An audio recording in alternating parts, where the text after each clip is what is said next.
Adriana is one of the most tragic characters in The Sopranos because she is never really built for the world she ends up living in, and yet she is pulled so deep inside it that by the time she realizes what it actually is, there is no clean way back out.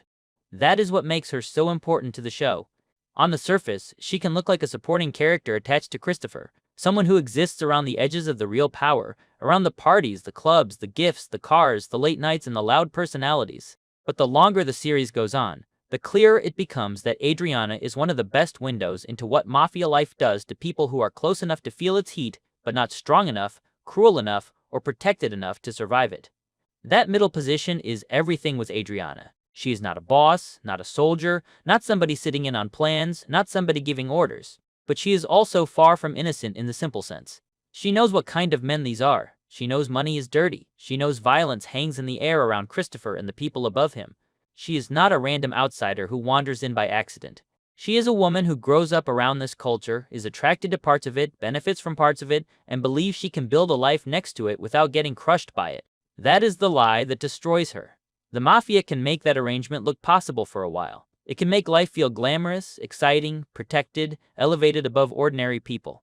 But that protection is fake. Adriana is close enough to be used, but never important enough to be saved. Her role in the mafia world is not official, but it is still central. Worlds like this do not only run on bosses, captains, and soldiers. They also run on girlfriends, wives, clubs, family dinners, fronts, emotional caretaking, and the illusion of normal life. Adriana helps provide that illusion. She gives Christopher a home base, a sense that he is building towards something, a woman who believes in him when he wants to see himself as more than just another violent thug. She also represents the attractive outer layer of the mob lifestyle.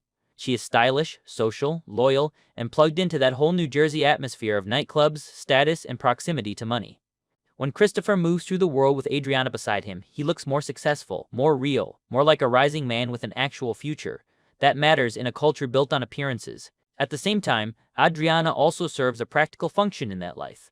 When she becomes connected to the Crazy Horse, she moves from being just the girlfriend of a mobster to being one of the civilian faces of the criminal ecosystem. The club is not just a club. In mafia terms, spaces like that are where money, reputation, ego, temptation, and danger all mix together. A nightclub looks legitimate enough on the surface, but it is also exactly the kind of environment where drugs, side deals, and dirty connections can thrive. Adriana does not become some criminal mastermind there. That is not the point. The point is that she becomes useful. She becomes part of the soft infrastructure of organized crime, the social and commercial layer that helps make the world feel alive and profitable. She is handling a place that can be enjoyed by normal people while also serving the darker needs of the men around her. This is why Adriana matters so much as a character. She shows that mafia life is not only about the guys pulling triggers or collecting envelopes, it is also about the people who normalize everything. The people who host, soothe, support, decorate, manage, wait, forgive, and stay quiet. In a way, Adriana's role is to make the mob world feel livable. She absorbs Christopher's chaos, she softens his edges, she gives him intimacy, and she helps create the fantasy that he can be both a gangster and a real man with a real relationship. But the tragedy is that she pays the emotional and moral cost for that fantasy while never having any real power over it. Her relationship with Christopher is at the center of all of this, because Adriana's story does not work without understanding how deeply she loves him and how badly she misreads what that love can do. Christopher is not just her boyfriend. He is the axis around which her whole life turns. Her dreams, fears, future, and identity all get tied to him. She loves him in that dangerous way where love becomes mixed with loyalty, habit, hope, fear, and fantasy. She is not just attached to who he is. She is attached to who she thinks he can still become. That makes her one of the saddest people in the show, because she keeps investing emotionally in a version of Christopher that the world around him is slowly beating out of him. Christopher, for his part, does love Adriana in his own broken way. That matters because their relationship would be easier to read if he were simply cold or purely manipulative. But he is not. He does have real feeling for her. He can be tender with her. He can seem like a man who wants a future, who wants domestic life, who wants love and stability. But what makes him such a destructive partner is that his love is always weaker than the forces shaping him. His ambition, insecurity, addiction, violence, and need for approval from Tony all sit above Adriana in the final hierarchy of his life. She is loved, but she is not first. And in a world like this, not being first is fatal. That is the basic emotional arrangement between them. Adriana thinks love can redeem Christopher, or at least anchor him. Christopher thinks love is something he can keep while still fully belonging to the mob. Both are wrong. The mob does not let men like Christopher live in two moral worlds forever. Eventually, when pressure rises, he has to show what he is really loyal to. Adriana spends years living as if that moment can be delayed indefinitely. The audience understands before she does that it cannot. A big part of Adriana's emotional function in the story is that she allows Christopher to imagine himself as more sensitive and more human than he really is. With her, he gets to play at being a husband, a provider, a future father, a man on the rise who will one day have a larger house and a more settled life. She feeds his ego, but she also feeds the better image he has of himself. Around Tony and the crew, Christopher has to prove he is hard. Around Adriana, he gets to feel like a man worthy of devotion. That is one reason he keeps coming back to her even after violence, drugs, betrayal, and humiliations. She reflects back a version of him that he wants to believe in. But the darker side of that is that he also treats her as property. He wants love from her, but he also wants obedience. He wants understanding, but not accountability. He wants patience, but he does not want her fear or pain to interfere with his life. That is where the abuse in their relationship matters so much. It is not just there to show that Christopher has a temper. It reveals the deeper logic of the mafia coming into the home. The same entitlement, volatility, and ego that make him dangerous in public also make him dangerous in private. Adriana is supposed to absorb his chaos without changing how he sees himself. When she cannot do that, or when her needs become inconvenient, he becomes cruel. This is also where Adriana's place in the broader mafia culture becomes clearer. The mob wives and girlfriends are near the center of the social world, but they are structurally powerless. They are expected to know enough to behave properly and stay loyal, but not enough to interfere. They are expected to enjoy the benefits without asking too many questions about the source. They are expected to tolerate infidelity, secrecy, volatility, and moral compromise in exchange for belonging, status, and material comfort. Adriana fits into that system naturally at first because she has grown up around its logic. She is not shocked by everything. She understands the language of this world. She understands the masculinity of it, the codes of it, the performance of toughness, the family mythology. But she is still too emotionally open for it. She is too sincere. She still responds to people, not just as roles. That openness is exactly what makes her vulnerable to the FBI. The tragedy of Adriana becoming an informant is not that she suddenly turns against the mob out of principle. It is much messier than that. She does not become someone who has a grand moral awakening and decides to help the government bring down criminals. She becomes an informant because she is isolated, frightened, manipulated, and fundamentally unequipped to deal with the machinery closing around her. That distinction matters.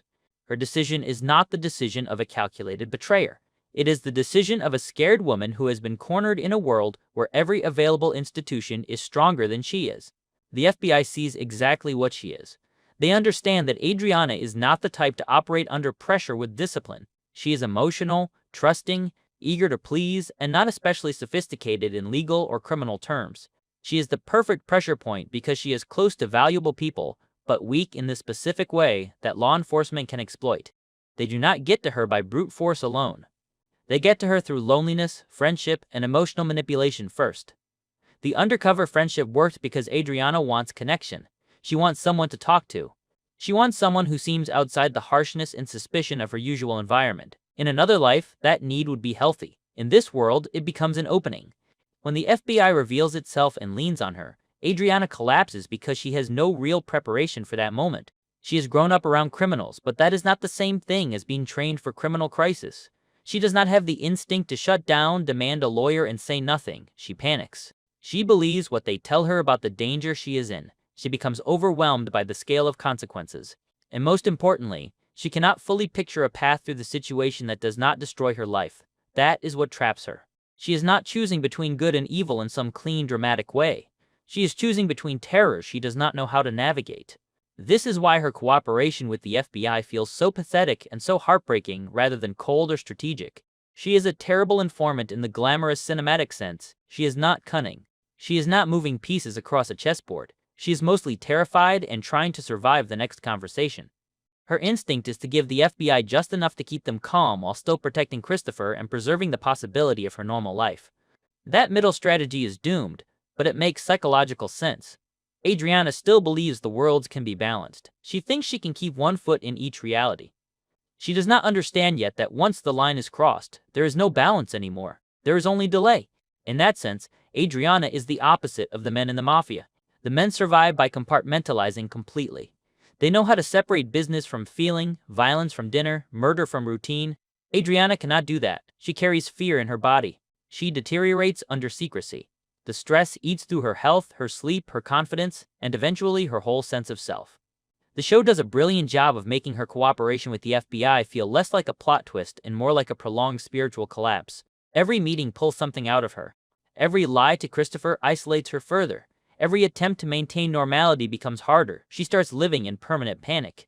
Her role in the mafia world becomes even more tragic here because it reveals how little real protection that world offers women like her. For years she has been loyal. She has loved Christopher.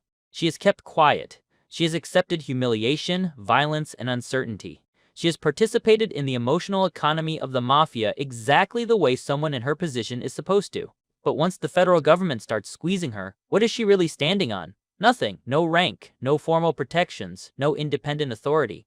No one has ever prepared her for this because the whole structure depends on women like Adriana being emotionally available but politically powerless. And yet, it would also be too simple to make Adriana purely innocent. One reason her character is so strong is that the show never lets her become a saint. She enjoys the perks of this life. She wants access, status, style, and security. She wants Christopher to rise. She wants to believe she can have the rewards without fully facing the machinery behind them. Even when the mafia world hurts her, she keeps returning to its logic because it is familiar and because it has become her emotional language. That complexity matters. Adriana is a victim, but she is also a participant. What makes her tragic is not that she was morally pure and got punished anyway. It is that she was compromised enough to get trapped, but not hardened enough to survive the compromise. Her relationship with Christopher becomes more unbearable the deeper her FBI situation goes on, because she is living with the one man who could theoretically save her and also the one man she is most afraid to tell. That contradiction defines her final arc. Christopher is both her reason for staying loyal and the greatest danger to her if the truth comes out. She loves him, depends on him, fears him, and still hopes for rescue from him. That is the emotional prison she lives in. Even when it becomes obvious to the audience that Christopher is not the man who can lead her safely out of disaster, she keeps hoping he will be. That is not stupidity so much as emotional conditioning. She has built her entire future around him. To stop believing in him would mean admitting that almost everything she has endured was for nothing. There is another layer to this relationship that makes it even sadder. Christopher is not just tied to the mob economically, he is tied to it spiritually. It gives him identity, masculine meaning, rank, mythology, and direction. Adriana keeps imagining that love can compete with that. It cannot. She offers him intimacy, but the mob offers him self-definition. She offers him a private life, but the mob offers him status in the male world he worships. She offers escape, but escape would require him to become someone else, and Christopher does not have the strength for that transformation. For all his complaints and all his visible suffering, he would rather be miserable inside the only identity he understands than free inside a life that makes him feel ordinary. That is why the scene where Adriana finally tells Christopher the truth is so devastating in the larger logic of the show. It is the moment where the fantasy collapses. She is finally honest in the one way that matters most, and the question becomes whether love can survive contact with the actual rules of the world. For a brief moment, it almost seems possible that Christopher might choose her. He is emotional, he is shaken, he sees the human being in front of him, not just the violation. And because Adriana has spent so long believing that their bond is deeper than the system around them, she puts her life in that hope. But Christopher ultimately chooses the mafia, and that choice is the most revealing thing about both him and the world they live in. He does not choose the mafia because he feels nothing for Adriana. He chooses it because his entire psychology has been built to fear exclusion from that world more than he fears losing her. He cannot imagine himself outside it without feeling small, humiliated, and erased. The life Adriana represents in that moment is morally better, but to Christopher it is existential death. He would have to surrender the mythology of himself. He would have to stop being one of them. He would have to live as a nobody. That is harder for him than sacrificing the woman he loves. That choice also reframes Adriana's whole relationship with the mafia world beyond Christopher. It proves that she was never really one of them. She was adjacent, beloved at times, useful at times, familiar, welcomed into homes, included in dinners, but not actually protected by the code she helped sustain. When things become irreconcilable, the system closes ranks against her immediately. There is no serious hesitation at the structural level. Once she is marked as compromised, she is already dead. That is one of the coldest truths The Sopranos ever shows. You can spend years loving these people, hosting them, laughing with them, sleeping beside them, building your future around them, and still be disposable the second your existence becomes a threat. Her relationship with the rest of the mafia world is therefore built on a kind of false intimacy. The wives know her, the men know her, she is not an anonymous outsider. She has history, warmth, and visibility. But that social closeness does not equal moral belonging. In fact, it may make her fate even uglier, because the people around her can continue acting normal while standing inside a system that would erase her without blinking. Even the softer social world around the mafia, the dinners and friendships and female bonding, exists under the shadow of the same rules. Nobody can really save Adriana because everybody's own security depends on not confronting the logic that kills her. That is why her death is one of the most revealing moments in the entire series. It is not only tragic because she dies, many people die in The Sopranos. What makes this one different is that Adriana is one of the clearest examples of a person destroyed not because she was trying to dominate the game, but because she was trying to survive beside it. Her end shows that there is no safe near distance from this world. Either you are fully inside the code and ruthless enough to live by it, or you are exposed. Adriana is exposed from the start. She just does not know it yet. There is also something especially cruel about who kills her. It is not Christopher in a rage, which would at least keep the tragedy within the logic of their relationship. It is the organization acting through one of its loyal functionaries. That matters, because it turns her death from private betrayal into institutional judgment. The mafia world that shaped her life, gave her status, used her loyalty, and filled her imagination is the same world that calmly disposes of her when required.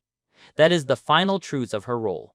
She was never a partner in the real sense. She was an accessory to male power until the day her existence became administratively inconvenient. And yet Adriana remains deeply sympathetic, because even at her worst, she is one of the few people in that world who still seems to want love more than domination. That separates her from most of the mob ecosystem. She is not driven by conquest. She is not intoxicated by control. She wants affection, reassurance, beauty, fun, security, and a future. Those are normal human wants. The tragedy is that she tries to pursue them inside a system that can only imitate normal life while poisoning it. The mafia offers the surface version of romance, wealth, and belonging, but underneath it there is always fear, secrecy, hierarchy, and violence. Adriana believes in the surface too long.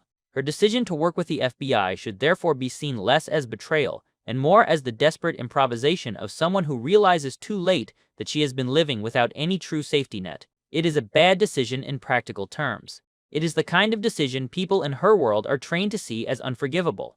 But psychologically, it is completely understandable. She is panicked, outmatched, and alone. She is trying to preserve Christopher, preserve herself, and preserve some version of their future all at once. That cannot be done. Her cooperation is not a plan. It is the shape fear takes when fear is not allowed to speak openly. At the same time, her cooperation also reveals something ugly about the FBI. They may be legally on the side of the state, but their treatment of Adriana is not clean heroism. They exploit her weakness with total awareness. They know her emotional profile. They know she is vulnerable. They keep her in an impossible position for a long time because she is useful to them that way. The show does not let the government become morally pure just because the mafia is evil. Adriana is ground down between two systems, both of which see her primarily as leverage. That is another reason her story feels so haunting. She is not really being saved by anyone. She is being processed. In the final analysis, Adriana represents one of the central truths of The Sopranos. The mafia destroys not only the men who live by it, but also the people who love those men and mistake proximity for protection. She is important because she shows how organized crime feeds on loyalty that is emotional rather than contractual. She gives everything that world asks of her without even always realizing she is giving it. Her time, her silence, her patience, her body, her future, her nerves, her hope, her loyalty to Christopher, her loyalty to the image of their life together. And in return, she gets a temporary place in a universe that was never built to keep her alive. Her relationship with Christopher is the emotional heart of that tragedy. They do have real feeling between them. That is what makes the story painful instead of merely instructive. But real feeling is not enough when one person belongs more deeply to a system of power than to the person he loves. Christopher cannot save Adriana because saving her would require betraying the thing that tells him who he is. Adriana cannot save Christopher because love cannot compete with a whole masculine culture of fear, ambition, violence, and dependence. Together they create the illusion of a future. The world around them slowly tears that illusion apart, and her relationship with the rest of the mafia world is the political heart of the tragedy. She is close enough to be folded into the social fabric, but not close enough to matter when the hierarchy is threatened. She is welcomed until she becomes inconvenient. That is the true role she occupies from beginning to end. Adriana is one of the people who helps make Mafia life feel human, but the Mafia never returns that humanity to her. That is why she lingers in the memory of the show so strongly. Adriana is not just sad because she dies young, or because she loved the wrong man. She is sad because she sees too late that the life she was trying to build had no foundation under it. The glamour was real enough to seduce her, the affection was real enough to bind her, the fear was real enough to trap her, and the love was real enough to make leaving almost impossible. But the safety was never real. That was the one part she kept assuming existed somewhere behind all the chaos. It did not. In the end, Adriana is one of the clearest moral warnings in The Sopranos. Not because she stands outside the mob and condemns it, but because she stands near it, loves it through Christopher, benefits from it, excuses it, and still gets destroyed by it. She is the proof that Mafia life does not only consume the openly guilty, it also consumes the loyal, the loving, the compromised, the frightened, and the naive. It consumes anyone who mistakes being cherished for being secure, and Adriana, more than almost anyone else in the series, lives and dies inside that mistake.